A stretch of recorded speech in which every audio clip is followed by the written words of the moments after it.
BPM, élection municipale 2014. Bonjour à toutes et à tous, bienvenue dans cette émission spéciale qui est consacrée aux élections municipales 2014. Jusqu'au 21 mars, nous donnons la parole aux candidats de Limay, de Mantes-la-Jolie, mais aussi de Mantes-la-Ville. Hier, vous avez pu entendre les candidats à la mairie de Limay. Nous recevons aujourd'hui Éric Rouleau, bonjour. Bonjour. Vous êtes donc maire sortant et vous êtes le candidat de la liste pour Limay. Continuons ensemble. Tout simplement, pourquoi est-ce que vous avez décidé de vous représenter ? Bien écoutez, moi j'ai été élu maire en avril 2010. Jacques Saint-Amand avait proposé au conseil municipal que je prenne la relève. J'ai eu, durant ces 4 années, beaucoup de travail à réaliser pour faire en sorte que le programme sur lequel nous avons été élus en 2008 soit mis en œuvre.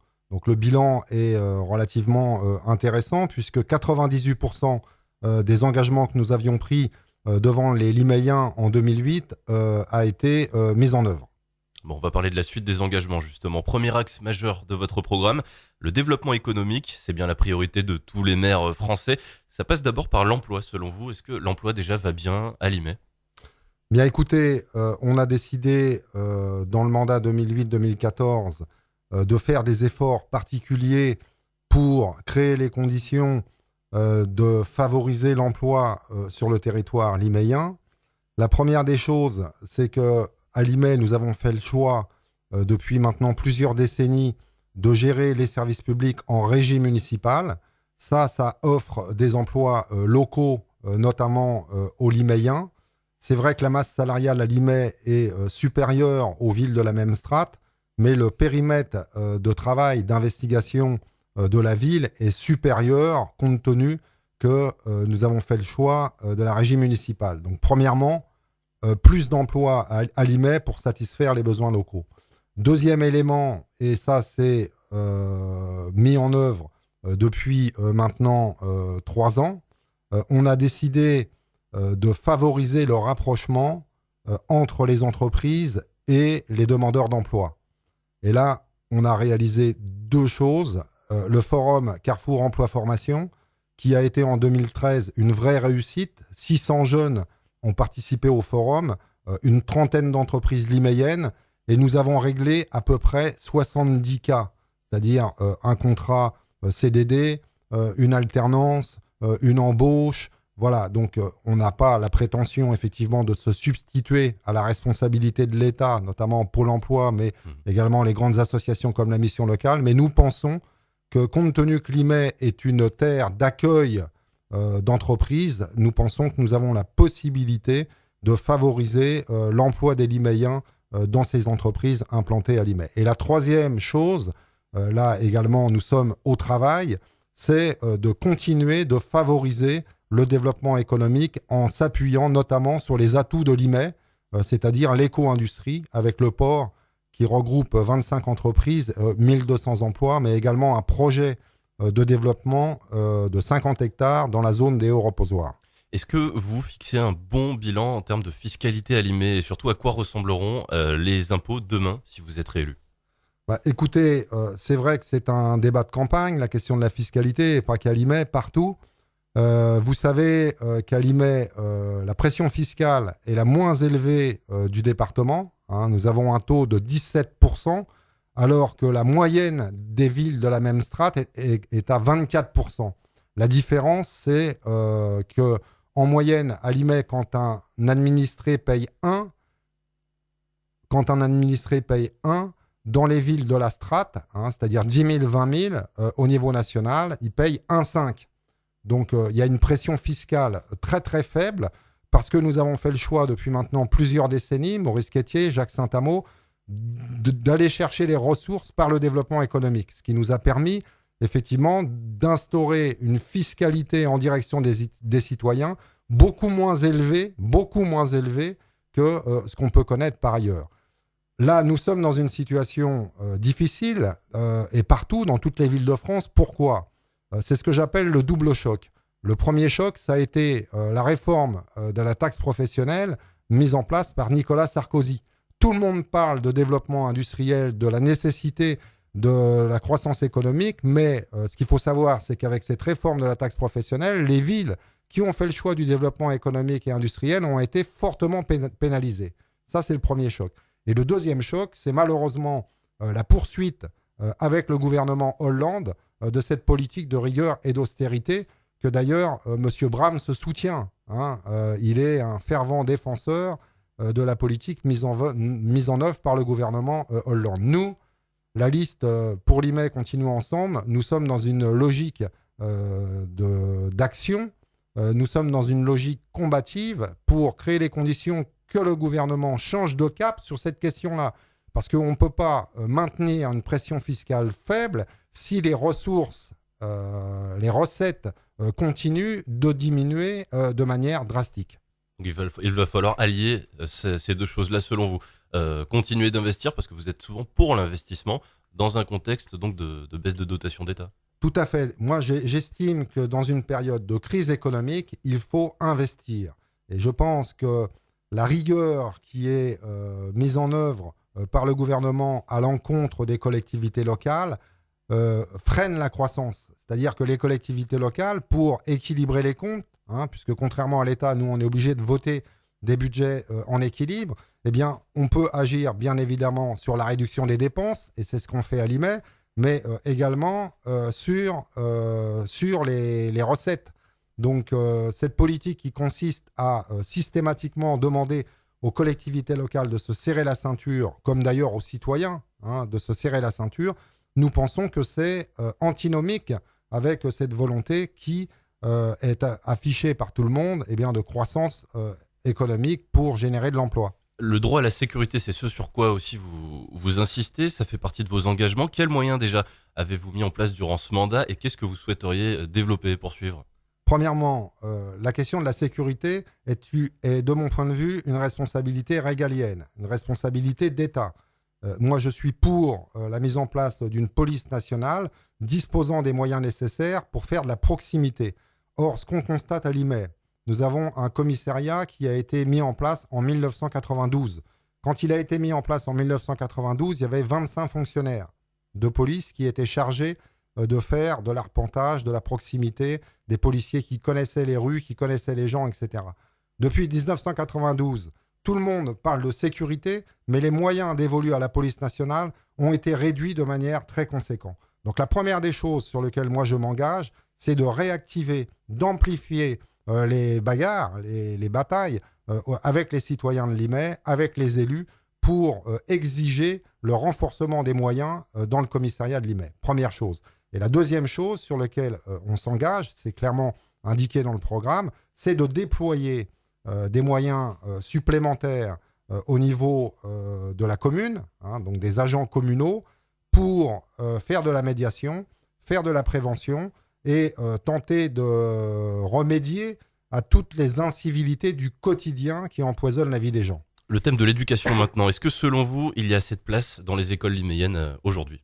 Oui, il y a assez de place dans les écoles à l'IME aujourd'hui, mais compte tenu que nous avons ouvert un certain nombre de projets, notamment au centre-ville, avec la création d'environ 150 logements privés pour créer les conditions du rééquilibrage entre le privé et le social en centre-ville, que nous avons également un projet de création de logements et de commerce au secteur gare d'environ 250 logements, eh bien, effectivement, dans le mandat 2014-2020, il y aura nécessité d'augmenter les capacités d'accueil des enfants dans les écoles.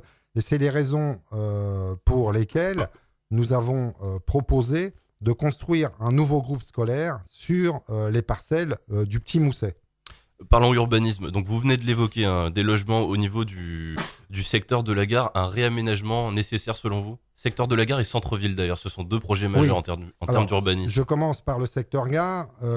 La première des choses à intégrer, il y a plusieurs paramètres dans ce projet-là. La première des choses, c'est la suppression du passage à niveau.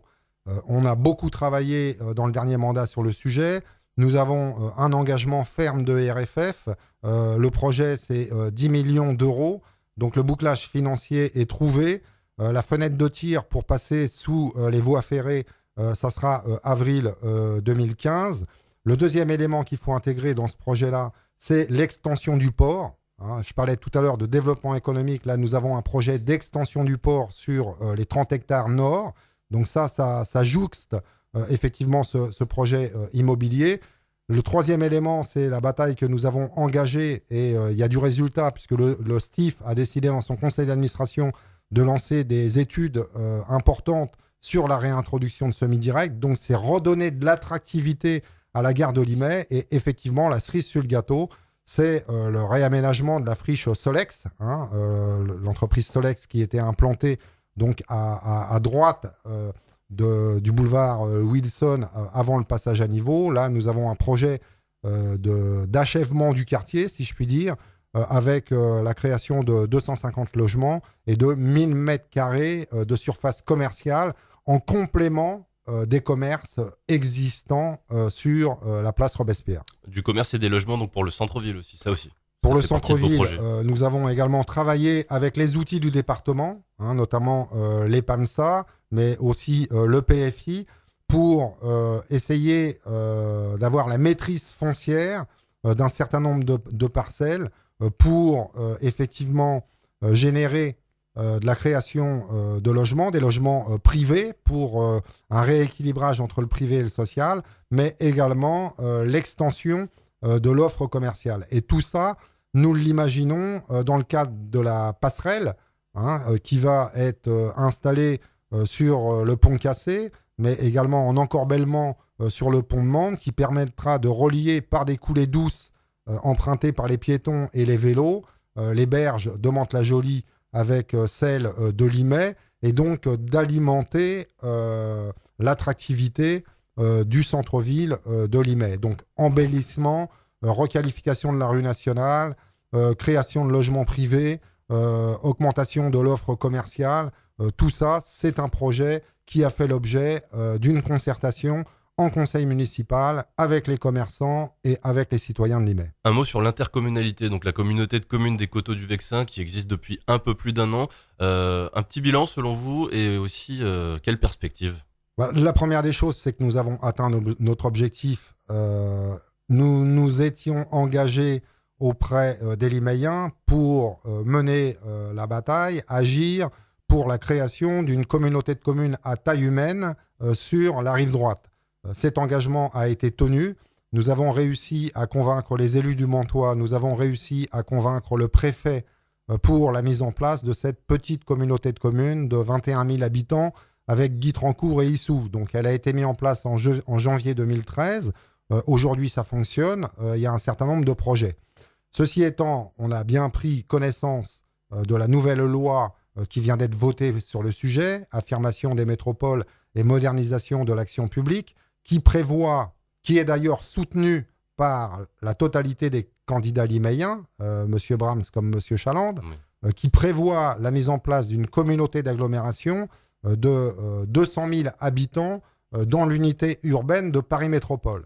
Il y a un mastodonte qui va se mettre en place, c'est Paris Métropole, avec le regroupement de Paris et des départements limitrophes, c'est 7 millions d'habitants. Et dans l'unité urbaine, c'est-à-dire dans périphérie de ce Paris Métropole, il y aura la contrainte de mettre en place des communautés d'agglomération de 200 000 habitants.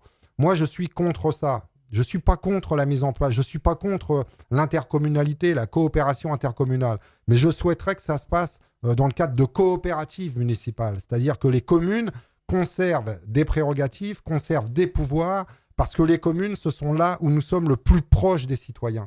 Nous pouvons créer les conditions d'un aller-retour entre l'élu et les citoyens. Créer ces grosses communautés d'agglomération à 200 000, ça va une fois de plus éloigner les lieux de décision avec les citoyens. Et ça, je pense que pour la démocratie, c'est pas une bonne chose. Dernier thème dont on va parler, le milieu associatif. Déjà concernant l'offre culturelle à Limay, est-ce qu'elle est suffisante selon vous aujourd'hui ? Écoutez, on cherche toujours à s'améliorer.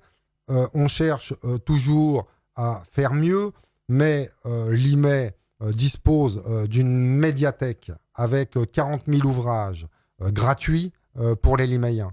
Limay dispose d'une école de musique qui vient d'obtenir le label de conservatoire à rayonnement communal. Il y a 500 adhérents. Limay dispose d'une école d'art plastique. l'IMEI produit beaucoup d'actions culturelles, y compris en s'appuyant sur les atouts, sur les richesses, sur les compétences du bassin de vie du Mantois. Nous voulons faire mieux et nous entendons, dans le prochain mandat, réintroduire de l'action culturelle au plus près de là où les gens vivent, c'est-à-dire dans les quartiers. Nous voulons également créer un CRC. Nous voulons également créer un CIC, un centre d'initiation culturelle, à l'instar de l'école de sport municipale que nous avons mis en place dans le mandat 2008-2014. Donc, dans le domaine de la culture, considérant que c'est un des leviers de l'émancipation citoyenne, eh bien, nous avons effectivement de beaux projets à mettre en œuvre dans la prochaine période. Eh bien, on s'arrêtera à ces projets. Les 15 minutes sont passées. Éric Rouleau, merci d'avoir répondu à nos questions. Merci bien. C'est la fin. BPM. Merci à BPM. C'est la fin de cette première partie. Vous entendrez dans un instant l'interview du premier des 7 candidats à la mairie de Mantes-la-Jolie, Éric Maréchal. Passez une très bonne journée à l'écoute de BPM.